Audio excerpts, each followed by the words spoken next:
E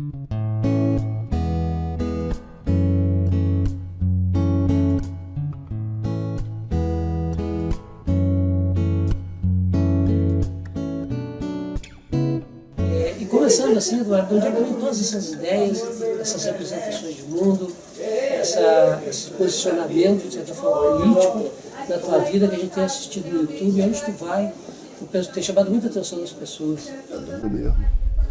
Na realidade, a minha volta, nas coisas que eu observo, nas vidas que eu observo à minha volta, nas propostas que eu tive no começo da minha vida e que não me satisfaziam. Não sei de onde vem, vai brotando à medida que a gente vai caminhando, com os encontros, com os acasos, as coincidências, as sintonias, as dissintonias. São frutos de vivência e de observação. Muito mais com o sentimento do que com a razão, com certeza. Não leve apoio da razão, mas com muito mais sentimento.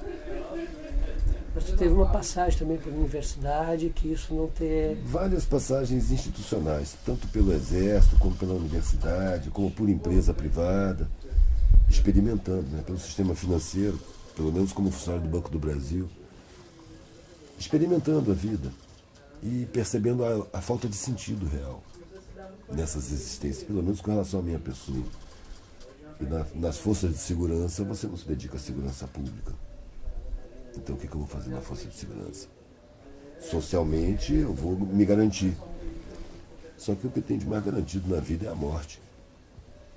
Então eu tenho cuidado com a vida que eu acho que eu tenho que dar importância à vida que eu vivo.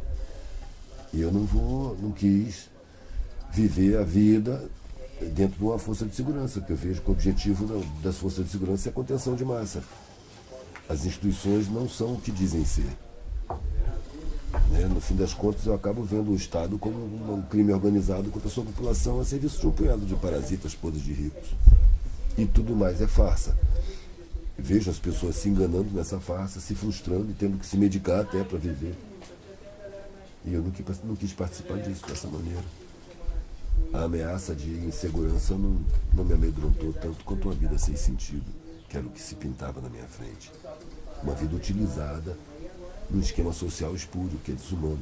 Tem na vida humana no segundo plano, ostensivo. Em primeiro plano tem o patrimônio, em primeiro plano tem o lucro, os interesses empresariais. Eu não queria ter uma vida sem sentido, utilizada na manutenção desse esquema social. Então eu me coloquei do lado de fora. Não do sistema, mas da maneira de viver que o sistema impunha. E perdi todas as garantias sociais. Mas a garantia da morte me deu o medo definitivo. O medo de ter uma vida sem sentido foi maior do que o medo da desconsideração social, do que a da miséria, das possibilidades, da doença, da fome, do desabrigo. Porque afinal de contas a vida acaba. Na opulência ou no desabrigo a vida acaba.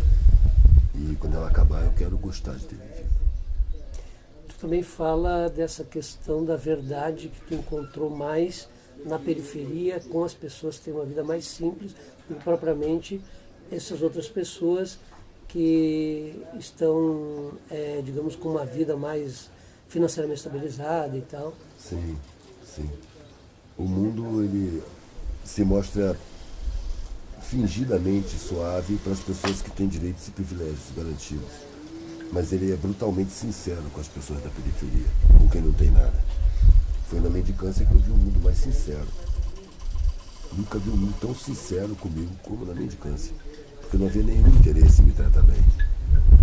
Já quando eu vivia numa classe mais elevada, todo mundo era simpático, tudo estava no esquema, eu chegava de carro para estacionar, era todo mundo simpático, todo mundo atencioso. E eu sentia que eu vivia um mundo falso, um mundo de mentira, um mundo fabricado, artificial, não sincero. Então eu achei que na mendicância eu tinha a vantagem, o privilégio da sinceridade, de ver o mundo como ele era realmente. E era o que eu queria. O que apavorava, então, os meus, vamos dizer assim, colegas de classe, a mim me atraía. Eu queria sinceridade plena. E essas pessoas, elas precisam mesmo da hipocrisia, elas precisam mesmo do mundo fabricado, da gentileza interesseira, porque o cara está num patamar acima. Isso aí para mim nunca interessou. Nisso eu sempre me diferenciei bastante, sempre fui muito esquisito para essa galera. Eu nunca gostei de ser servido, nunca me senti à vontade com gente me servindo, com subalternos em volta. Eu nunca aceitei a ideia de subalternos. A subalternidade é falsa, é fabricada. E me ofende a minha sensibilidade. E isso eu não posso estar dizendo para todo mundo, eu posso estar explorando todo lado, porque isso ofende as pessoas, né? Cria mal-estar.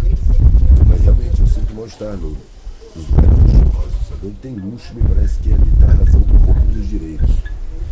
Vivo numa sociedade em que a maioria, aliás, as melhores pessoas que eu conheci vivem sem direitos respeitados. E eu acho que essa falta de direitos é função do acúmulo de privilégios. E o que é o privilégio? O privilégio é você ser servido por gente sem direitos.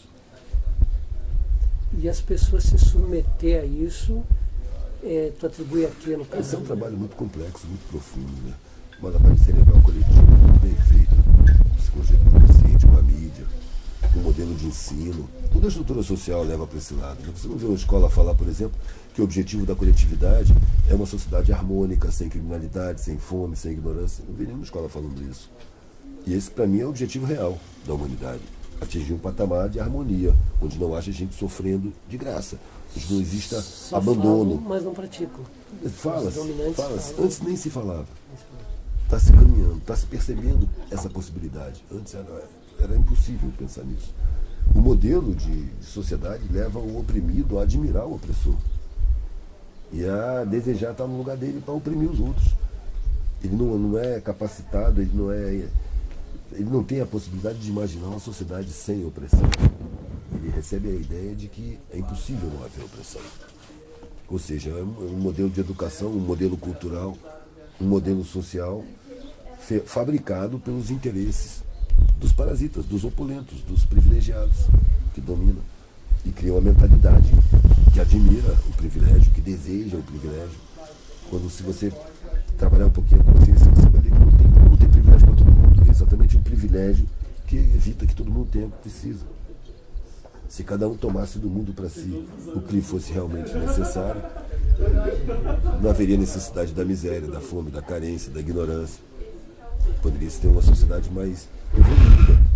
Então essa ideia que tu está trazendo assim, das oposições é um discurso dos capitalistas liberais que a meritocracia, né? Se tu conseguir, é um discurso hegemônico, cultural até. Pode conseguir, se tu trabalhar, esses capitalistas liberais, eles, na verdade, o que há é um domínio econômico muito grande e esse cunhado que domina cria as condições, os laboratórios de pensamento, fabrica o controle mental pela mídia, controla os postos de autoridade, financia os candidatos para poder ter poder dentro dos mandatos. E os acertos são feitos nos bastidores, né? Montam a farsa da democracia, até para poder dividir a responsabilidade pelas falcatruas ao povo. Vocês é que votaram, vocês é que escolheram. Quando se roubam todas as condições de desenvolvimento ao povo, para que tenha discernimento, para que tenha conhecimento, para que tenha informação. O povo é essencialmente desinformado, enganado, hipnotizado por uma mídia. Até as necessidades afetivas são supridas pelas novelas. Você vai ter uma vida de merda, uma vida sem significado, e a sua necessidade de afeto, de emocionais, você vai canalizar nas novelas, vivendo a vida dos personagens. Não é à toa que você vai na banca de jornal e a maior parte das manchetes é fictícia, falando de realidade da novela. Está lá em revistas, muitas, falando o nome das pessoas como se elas fossem reais, estampado em manchetes como se fossem reais. Está fabricando uma realidade ilusória. A mídia é uma grande ilusionista, que ilude o povo enquanto ele é roubado dos seus direitos, das suas condições. Então essa ilusão é no sentido de que a massa trabalhe para sustentar... A massa sustente tudo, não só então, com trabalho, mas com impostos também. Assim, a massa tributária está em cima dos artigos de primeira necessidade. Quem financia o Estado é o povo. Não são grandes empresas, são uma grande mentira. Assim como é uma grande mentira que grandes empresas dão emprego. Grandes empresas exploram o trabalho das pessoas. O emprego não é um presente que elas dão, não é a necessidade que elas têm de escravizar as pessoas. E fantasiam dizendo que estão dando um presente. Não, estão explorando. Estão tirando a vida. Estão mediocrizando, pressionando, cobrando, infernizando, ameaçando, comprando elementos do aparato público, se infiltrando, dominando. Na verdade, isso é um trabalho para os historiadores do futuro, né, cara? a desumanidade das grandes empresas, dos grandes bancos, que manteve o mundo assim tão primitivo, tão cheio de miséria, sem nenhuma necessidade de ter. Todas as condições tecnológicas, materiais, produtivas, logísticas, todas as condições existem para que não haja fome, para que não haja miséria, para que não haja abandono, para que não haja ignorância. Todas as condições existem. Mas isso não interessa ao sistema. É uma deliberação estratégica manter a população ignorante, alienada, fácil de conduzir mentalmente, com controle mental que a mídia impõe. Não é à toa que estão dando um conversor de televisão de cesta básica para os mais pobres. Os mais pobres não têm nem seus direitos humanos respeitados e recebem um conversor da televisão para pegar a TV digital, para que não escape ao controle mental. Por que eles estão dando conversor? Vocês não dão nem uma alimentação decente. Se o Estado não cumpre nem os artigos básicos da Constituição, garantir moradia decente, garantir escola decente, garantir informação verdadeira, não garante nada, mas garante um conversor de televisão. E uma saída, tu acredita que haja uma saída, que nós estávamos falando antes, num mundo melhor, porque as pessoas acabam dizendo, não, mas o capitalismo não vai regredir, não vai voltar, perdemos. Eu não vejo mutação permanente, mano. Não vejo saída não, eu vejo mutação permanente. A saída é individual e é a morte. A única saída é a morte. Enquanto a gente está vivo, tem caminho a caminhar, tem serviço para fazer. E nós estamos num serviço de acendimento de luzes, de percepção. O que a gente está vendo acontecer aí não é a denúncia de uma corrupção de uma empresa com o governo. A gente está vendo se revelar as estruturas do funcionamento do próprio Estado, desde sempre. Os mecanismos sempre foram escusos, escondidos, safados, ladrões do povo. Sempre foi assim. E agora está começando a se perceber. A gente está tendo oportunidade de percepção. Tem gente que está achando que está regredindo, mas não, é porque está enxergando mais. Está começando a enxergar além de não enxergar. Pessoas que julgavam que iam poder usar instituições para mudança. Estão percebendo que as instituições estão todas controladas. Então, antes delas buscarem outros caminhos e outros procedimentos, elas primeiro se decepcionam e falam, isso vai de mal a pior. É pior do que eu pensava. Está regredindo. Não está regredindo. Está se mostrando mais. A visão está se ampliando mais. Se a pessoa, em vez de lamentar, ligar a criatividade, ela vai procurar outras maneiras de agir, outros comportamentos. Vai perceber que mudando de valores ela está mudando o mundo. Que mudando de ótica ela está mudando o mundo. Então, mudando de objetivo de vida está mudando o mundo. Das instituições, essa coisa. Então existe uma aparência, uma forma. É óbvio. É óbvio. E a verdade seria nesse ponto. É muito mais fácil ser entendido isso numa periferia, numa favela, do que numa universidade. Concreto. Porque na universidade as pessoas não conhecem essa realidade. Na favela, o cara já foi levar a avó dele no posto de saúde, ela foi maltratada, não tinha médico, se tinha médico foi super arrogante com ela. Ele precisa de qualquer serviço público, ele é maltratado, é tratado com desprezo, com descaso, com desrespeito. As forças de segurança só entram em favela desrespeitando todo mundo, dando berro, tapa na cara. Tortura em periferia é uma coisa liberada, corriqueira. E os universitários só falam da tortura da ditadura militar, quando a tortura atingiu a classe média. A periferia sempre teve tortura, nunca parou de ter. Aliás, eu acho que até diminuiu um pouco durante a época dos militares, porque eles estavam preocupados em correr atrás dos universitários, dos siglescos, dos seguidores, trotskistas, leninistas, maoístas, marxistas. E isso o pobre não era. Então a tortura da pobreza até diminuiu. Eles estavam preocupados com o trabalho dos ideais. Depois, quando a gente apareceu a fachada da democracia, os militares voltaram para os quartéis, voltou a tortura para a pobreza normalmente como sempre foi. Hoje no alemão e aqui, qualquer criança sabe o que é saco na cabeça, choque elétrico, afogamento, vários tipos de tortura, pau de arara. Qualquer criança na favela sabe o que é. Porque é corriqueiro.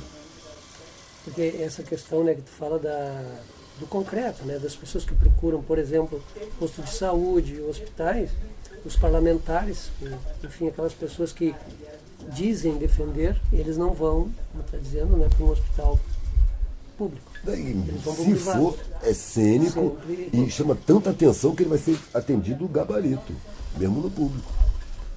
Aquela besteira de falar, não, agora os políticos vão ter que botar os filhos em escola pública. Cara, vai ter escola pública selecionada para os filhos dos políticos. E ali o pobre não vai conseguir entrar. As matrículas vão ser feitas por fora. Só que é besteira isso. Não dá para contar com as instituições. É preciso tomar iniciativas próprias. Então o voto é uma balela. O voto é um grande engodo, né? Porque as decisões são tomadas nos bastidores. O político ele é profissional da mentira. Você vê uma campanha eleitoral, todo mundo está preocupado com a saúde, com a educação, com as vias públicas, com os direitos da população, todo mundo. Passa a eleição e continua a mesma merda. Então são mentirosos profissionais, tão confiantes na ignorância planejada, na desinstrução planejada, na alienação, no consumismo, na superficialidade mental que a mídia impõe, são tão confiantes nisso que não estão ao trabalho de inventar nem mentiras novas. A cada eleição eles repetem as mesmas mentiras. As mesmas. Eles têm confiança no aparato da publicidade, têm confiança na ignorância, na desinformação, no controle de gado que ele tem sobre os focos eleitorais, mais eleitorais. Cada político eleito já formou o seu curralzinho. A tendência é ele se perpetuar ali. Como a gente vê, é muito mais fácil para um eleito ser reeleito do que um cara que quer entrar de novo. E vai viver do quê? De parasitagem do dinheiro público. Porque o dinheiro público ele tinha que estar aplicado em primeiro lugar na fome. O problema mais grave que tem e fácil de solucionar é a fome. A fome de comida, a fome de conhecimento, a fome de respeito, a fome de direitos básicos. É para isso que tem que ser aplicado o dinheiro público em primeiro lugar. Por isso que eu tenho constrangimento de entrar em edital, por exemplo. Já me propuseram várias vezes, fazer um edital, tá, é fácil, vai vir dinheiro público. Esse é um dinheiro do bandido, cara. Esse é um dinheiro que causa muito sofrimento lá onde ele falta. Ele já chega maldito, eu não quero trabalhar com esse dinheiro. Só se for inevitável. Eu tomar a iniciativa de buscar, não me interessa. Eu uso quando me chamam para palestra, que pagam passagem de avião com dinheiro da universidade. Aí eu não vejo por que recusar. Mas usar dinheiro de edital para trabalhar não precisa não. Prefiro não ter esse dinheiro. E já que tu tocou na universidade, eu também sou professor universitário, eu estava falando algumas coisas de bastidores para você ali. O que tu pensa, assim, já que tudo isso que tu está falando é muito interessante, e tu vai para dentro da universidade falar justamente de um outro mundo que talvez muitos conhecimentos que estão ali não veem. O que tu busca ali, como tu diz, é alguma semente que possa, eu alguma alma busco cumprir perdida? Minha função, velho. Alguém me chamou. Eu não me sinto no direito de recusar. Eu vou lá e falo o que eu penso, o que eu sinto. O que vai ser feito disso, não sei. Alguma razão existe. Eu não procuro alcançar, não. Mas tu é livre para falar, não tem? Claro. Por isso mesmo que eu não cobro. Para ninguém me cobrar nada. Ninguém me pagou nada. Já aconteceu do professor pedir a palavra revoltado, falando que os cursos são dominados por interesses empresariais, que a medicina não é feita para curar, nem para diminuir sofrimento, sim para ganhar dinheiro e vender remédio. E um professor levantou a mão e perguntou se eu achava que tinha o direito de entrar numa universidade onde estava cheio de jovens sonhadores e desiludir esses universitários, talvez provocando traumas que vão levar pela vida, desistências que podem alterar totalmente destinos. Fiz um drama, né? Eu falei, olha, na questão da desilusão, acho que se a pessoa está iludida, ela tem que se desiludir mesmo, sabe? Agora, se você está achando ruim, eu estou falando isso aqui, eu não pedi para vir aqui, eu fui convidado. Pagaram passagem de avião, um hotel caro, tão chique que nem precisava. E tudo isso para eu vir aqui dizer o que eu penso, o que eu vejo, o que eu sinto, é isso que eu estou fazendo. Foi para isso que eu fui chamado aqui. Se você está achando ruim, vai reclamar com quem me chamou, não comigo. Eu estou fazendo o que eu acertei fazer. Eu fui chamado para fazer exatamente o que eu estou fazendo. Não tem argumento. Nem cobrei. Convidado. É para dizer o que eu penso. Eu não estou nem comendo a verdade, não. É só o que eu penso. Se você acha que está errado, diz aí que está errado. E por que você acha que está errado? Porque eu acho que está certo. Se você me provar que estou errado, eu te agradeço. E mudo de ideia na mesma hora. Não tem o menor apego com a ideia minha. Não defendo ideia nenhuma. Eu digo o que me parece. E se te parece errado, me mostra aí. Eu te agradeço. Eu não quero permanecer errado. E pensando agora quando tu falou isso, nessa questão desses movimentos, eu acho que foi de 13 de junho, se não me falha a memória, de 2013, que dizia, tem direita, tem esquerda, tem os que defendem a burguesia, os outros que defendem os pobres. E no Brasil ficou muito dividido, muito polarizado. Isso tem alguma ideia sobre essas questões? esse ódio que começou foi uma manifestação de inconformação que estava latente, né, que foi detonado com o gatilho da passagem de ônibus, mas que na verdade estava engasgado. E foi muito bem trabalhado pela mídia, inclusive. Primeiro reprimindo, apoiando toda a repressão policial. Depois, quando a coisa foi crescendo, ela convidou as pessoas para participar, transformou suco em refresco, trouxe água com açúcar, que aí você viu mamãe toda na manifestação, você viu faixas genéricas como a baixa corrupção, ou pela paz, ou seja, diluiu as propostas todas. E depois caiu de pau novamente. Tudo uma estratégia. E tão bem feita que depois disso não se consegue mais aglutinar para manifestações. As esquerdas ficaram todas desmoralizadas porque não sabiam, ficaram atarantadas sem saber o que fazer, todas tentando pular na frente para sair nas câmeras. Uma rapaziada que não sabe realmente trabalhar, uma rapaziada que não faz o trabalho interno, está totalmente cooptado pelos condicionamentos sociais, procedimentos programados, agressivos, vaidosos, arrogantes, cheios de certeza de superioridade porque foram num curso superior. Quer dizer, os caras estão lavados e enxaguados pelo sistema social e acham que podem contestar alguma coisa. São os contestadores que o sistema adora, porque só vem comprovar que essa farsa é uma democracia. Por isso que eles podem falar assim. Se não fosse democracia, eles não podiam falar assim. Eles podem falar assim porque eles colaboram com a farsa. Podem falar assim porque não tem poder de mobilização. Podem falar assim porque não ameaçam de maneira nenhuma a estrutura social. Ao contrário, servem a essa estrutura mantendo o engano de que isso é uma democracia. Então o povo subalimentado, desinformado, analfabetizado, iludido, hipnotizado pela mídia tem condição de decidir alguma coisa? Vai votar em global, artista global aí. Vai votar em quem os publicitários mandarem votar. E o grito do, vou chamar de rebanho, a um líder como o Moro, que é representante, né, da justiça. Um falso líder, né? Não é um líder, isso é uma fabricação midiática. É um boneco. Você ouve ele falar, você vê que ele não tem uma personalidade. Basta você ouvir ele falar. E você vê que ele é uma manipulação simplesmente. Ele não é uma pessoa, é uma repetição de instruções.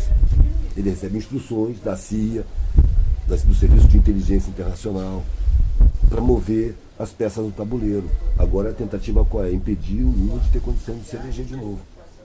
Não porque o Lula não tenha servido a eles, mas porque os efeitos colaterais do Lula são perigosos para o sistema. O Lula serviu direitinho, aquele capataz bonachão, veio tomar conta da fazenda de escravos, mas não tem raiva de escravos, ele não é sádico. Então, ali onde os escravos estão sofrendo com umidade, ele manda botar uma serragenzinha, manda reforçar um pouquinho a comida daqueles que estão passando fome, bota até umas professorinhas para ensinar a escravo a ler. Isso aí é heresia para o dono da fazenda. O que acontecia é que os escravos estavam muito em polvorosa. E com esse capataz eles se acalmaram. A MST não teve mais nenhum assentamento quando o Lula foi eleito. Com o Fernando Henrique passou de 1000 assentamentos. Eles estavam com um poder de pressão muito grande, precisavam ser acalmados. Não só a MST, todos os movimentos sociais. Estavam com muita força. Estavam mais próximos da população, estavam passando informações. Precisava acalmar. Aí o Lula foi eleito. E aí os idiotas do PT acham que é por mérito. Não é, é por demérito. É por ter cedido. É porque ele perdeu o objetivo político que ele tinha e passou a ser objetivo pessoal. Eu quero ser um cara que começou a vida vendendo amendoim e chegou à presidência da República. Eu quero isso no meu currículo. O que eu preciso fazer? Bom, você precisa compor com os banqueiros. Então eu compor com os banqueiros. Aí escreveu a carta aos brasileiros. Se você lê a íntegra da carta, você vê que é uma carta aos banqueiros internacionais. Olha, eu vou cumprir todos os acordos espúrios que vocês obrigaram os anteriores a assinar. Por isso que ele diz que quem se deu bem também com ele foi os grandes empresários, não foi só os pobres. Não, os pobres, quem se deu bem foi um punhado. O que tinha que ser programa de Estado, ele arrumou programinhas sociais localizados, setorizados. Tinha que ser um programa de Estado, de resgate dos crimes cometidos contra a população, desde o Império, desde que começou a República, desde que acabaram com a institucionalização da escravidão, que tinha que ter um programa de resgate, porque eram pessoas que sofreram crimes hediondos a vida por gerações e gerações. Mas não, foram simplesmente jogados. E proibidos de circular nas cidades. Aí apareceu a lei de vadiagem. E esses outros, então, falando do Lula, e esses outros que estão sendo presos, condenados, como é que tu vê essa questão da justiça? Marionetes, velho, marionetes, não são grandes poderes, não. Simulam grandes poderes. que já estão lá. Faz um jogo, eles estão brigando entre si. Sarney, A Odebrecht, por exemplo, vamos dizer assim, os empresários progressistas, que são exploradores hediondos, iguais aos conservadores, mas se sentem progressistas, apoiaram o PT e caterva. Os conservadores não. Eu faço a comparação, o empresário Roberto Marinho, um conservador, e o empresário Silvio Santos, o progressista. Esse era o Odebrecht, Andrade Gutierrez, que apoiaram o Lula em troca de obras. Fizeram o Porto de Cuba, inclusive, fizeram usina hidrelétrica no Equador, fizeram obras no mundo inteiro, que o Lula foi como representante das empresas que era. Agora, na reviravolta, que o Lula caiu, já não interessa mais aos poderes mundiais, já cumpriu sua função e tem que sair porque tem pobre na universidade, tem pobre em aeroporto, tem coisas acontecendo que o sistema não gosta que aconteça. Porque pela primeira vez, na universidade, na academia, começou a aparecer vivência de base. E não era para varrer o chão, era para estudar. E agora para dar aula. Então, pela primeira vez teve vivência periférica dentro da academia e pela primeira vez teve conhecimento acadêmico sendo levado realmente para dentro da periferia. Por gente da periferia, que fala a língua da periferia. Não estava fazendo caridade, como antigamente. Como muitos ainda fazem. Vou levar conhecimento para os pobres quando sou um cara bom. Não, era a galera que não perde a solidariedade, que sabe que lá falta esse conhecimento e é direito esse conhecimento lá. É direito roubado. Nesse então sentido, tá vendo, acho que evoluiu um pouco. Tá vendo um movimento que nunca houve. Eu nunca vi tanta entidade de cultura dentro de favela. E autônoma, não quero mais ser reconhecido pela sociedade, eu quero fazer arte aqui para minha galera. Autonomia psicológica. Autonomia de objetivos. Se eu não reconheço como legítima essa sociedade, por que cargas d'água eu vou querer o reconhecimento dela no que quer que seja? Eu tenho que desprogramar isso. Quero fazer meu trabalho e me realizar com o meu trabalho. A sociedade ela tem que me execrar, ela tem que me estranhar. Como me estranhou a vida inteira. Sempre fui perseguido pela Guarda Municipal, várias vezes perdi tudo que eu tinha para o Estado, tudo que eu tinha feito à mão, meu trabalho. E tive que fazer tudo de novo. E não me revoltava, achava natural. É natural que eles me ataquem. Estou em desacordo completo. Se eu estivesse fazendo o que eu odeio, eu já seria um tenente, um capitão, um major e teria todo o respeito. E viveria um inferno interno. Então, para eu viver em paz comigo, para eu viver em paz comigo, é natural que o Estado me persiga. E eu tenho que tratar isso como natural, como um elogio até. Seria estranho o Estado me afagar. Como no começo da minha vida afagava, falsamente, com regalias. Tu chegou a fazer direito, né? Tu me falou que uma vez. Eu entrei no curso de direito, mas não quer dizer que eu tenha feito direito. Né? Porque ainda tinha fez militares errado. no poder, né? Foi em 80. Então ainda tinha movimentação estudantil. Ali que eu conhecia a rapaziada que contestava o sistema, que levantava as injustiças sociais. Foi o primeiro lugar que eu vi que se debatia as injustiças, a miséria e tal. Então eu me encantei na primeira vista, mas logo em seguida eu percebi que eles não falavam com propriedade, porque ninguém conhecia realmente miséria, injustiça, conhecia só de vista. E aí pegava explicações de outro século, de caras que não viveram a nossa realidade para poder entender. Aí já começou a sair da realidade. Eu tinha mais intimidade com a pobreza do que eles, porque eu já viajava de carona, estava com couro duro do exército, né? Dormia no acostamento, ficava em vila, normalmente conversando com as pessoas e observando muito, percebendo que essas pessoas tinham mais paz de espírito do que as da minha classe. Mais coragem. Viviam em condições que para minha classe seriam desesperadoras. Gente da minha classe naquelas condições se mataria. E no entanto as pessoas estavam ali de bom humor, passando pelas dificuldades, uma aqui, outra ali, se dando a mão, se ajudando.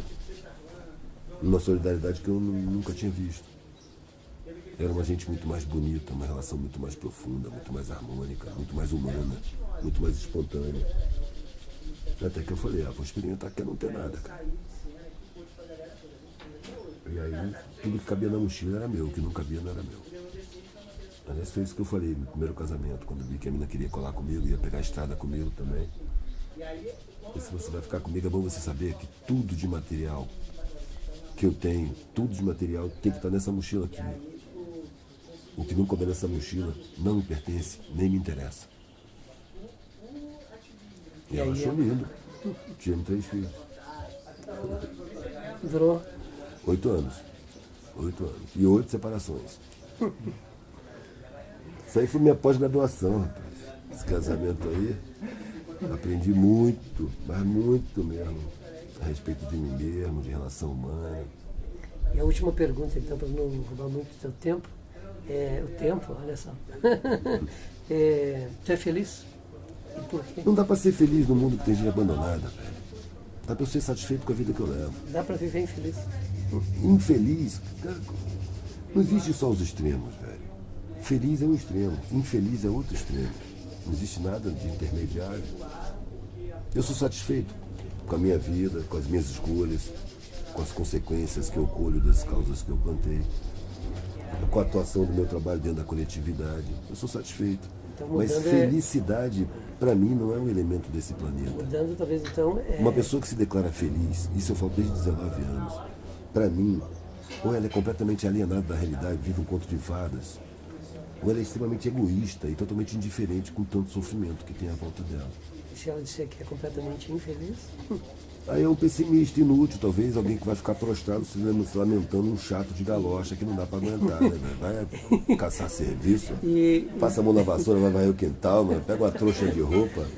E dá para dizer, então, que dá para lidar bem entre a felicidade e a infelicidade com a dor da O existência, espaço é infinito, o espaço é a infinito. dor infinita é comum. Essa não dá pra Nós estamos no escapar. mundo primitivo, estamos trabalhando nisso. Estamos num mundo bem primitivo. E somos todos primitivos, né? Você vê pessoas terem aspectos de superioridade, são mais evoluídos, mas eu acho que esse sentimento mesmo de superioridade já prova o primitivismo espiritual dessas pessoas. A pessoa que pretende estar mais evoluída, ela deve ter mais humildade e mais espírito de serviço, para servir mesmo. A igualdade é só um ideal da Revolução Francesa. É uma conquista. A igualdade é uma conquista. Igualdade Durante muito tempo eu busquei igualdade indo para as cozinhas dos clubes, indo para onde estavam os serviçais do restaurante e me aproximando deles, achando que ali eu estava buscando igualdade. E eu percebi que era impossível, porque eles me tratavam muito bem, com muita simpatia, mas eles se tratavam entre si de uma forma diferente. Aí eu percebi que ali eu não tinha igualdade. Eu só fui conquistar essa igualdade quando eu estava na mendicância, que aí eu estava na mesma condição, até pior. Aí sim eu vi os caras terem liberdade, eu vi os caras terem liberdade de falar comigo de igual para igual. Tipo, tu era Antes era filho do rico, né, cara? Um cara legal, mas de outra classe. Então não tinha espontaneidade. Eles são acostumados a tratar outra classe de outra maneira, porque eles também são tratados de outra maneira. Então tem uma distância, tem uma barreira de classe. Quando essa barreira cai, aí você vê os caras como são.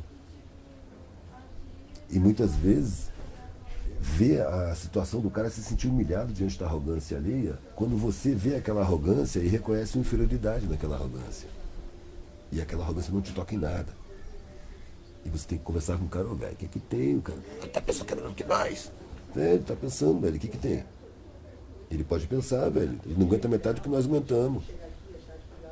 De ninguém parar. Porque ele se sente humilhado, cara. Isso me incomodava muito. Os que eu tinha mais intimidade eu podia desfazer, chamar a reflexão. Acha que ele aguenta o que tu aguenta, mano. Imagina que ele perde tudo que ele tem, não sabe fritar um ovo, não sabe lavar uma cueca. Aí ninguém dá risada, é mesmo. Aí cai na realidade, perde aquela baixa autoestima, aquela sensação de impotência, de inferioridade, pelo menos naquele instante. Porque depois a reafirmação é tão grande, tão generalizada, que ele acaba caindo de novo no sentimento de inferioridade. Acho que isso precisa ser superado. E vai ser superado, à medida que você toma consciência da própria importância. Porque no final, todos morrem. E no final das contas, se você prestar atenção, o trabalho mais imprescindível, mais importante, mais indispensável que tem no planeta é o braçal. É o quê? O braçal. Sim. Se não for o trabalho braçal, ninguém trabalha em nada. Não tem pós-graduado que consiga funcionar se não tiver na base dele o trabalho braçal. É por isso que precisa a pobreza, precisa... Por isso que precisa a inconsciência da pobreza. Por isso precisa manter os pobres ignorantes. Eles não perceberem que eles são a base de tudo. E para suportar isso, eles têm que ser ignorantes, né? Porque se eles se acordarem, eles vão se revoltar. Eu diria que para suportar isso, velho, eles têm capacidade de superação, porque é a prática cotidiana. Tem que viver. Agora, com essa capacidade de superação, eles podem mudar o mundo. Sim. Por isso eles não podem ter consciência. Claro. Porque em vez de estar superando dificuldades para ter um emprego, ele supera dificuldades para não ter emprego. Fazer uma horta aqui, vamos se virar, conserta o sapato, outro conserta a panela, a gente vai se virando, reciclando as coisas, vamos criar independência, nada de entrar em uso lotado, nada de aceitar salário de fome, vamos produzir aqui, a gente se vira. O pobre é bom no civilal, velho. Ele é bom no civilal, só precisa acreditar e levar adiante. Está lá a mídia dizendo para ele que ele não é nem trabalhador se ele não tiver um emprego, se ele não tiver um patrão nas costas dele. Durante muito tempo, a carteira assinada era uma necessidade de você não tomar tapa da polícia. Para encerrar, então, que mensagem tu nos deixa, então, pessoal? Tu que está aqui em Santa Maria. Né? Não sei qual é a mensagem, não. Já deu tanto? As mensagens eu ponho no meu trabalho, né? Se é que se pode chamar mensagem. É mais descarrego mesmo das ideias. Eu fico olhando inconformado para esse mundo e falando através do meu trabalho. Ou então quando me chamam para falar em algum lugar. Então não precisa ir lá para a igreja para fazer o descarrego, a gente já vai fazendo no dia a dia. A gente descarrega na hora mesmo que chega o carrego. Sabe? Quando o carrego está chegando, a gente está descarregando. Não precisa de ninguém para isso, não. Obrigado. Valeu, parceiro. Massa.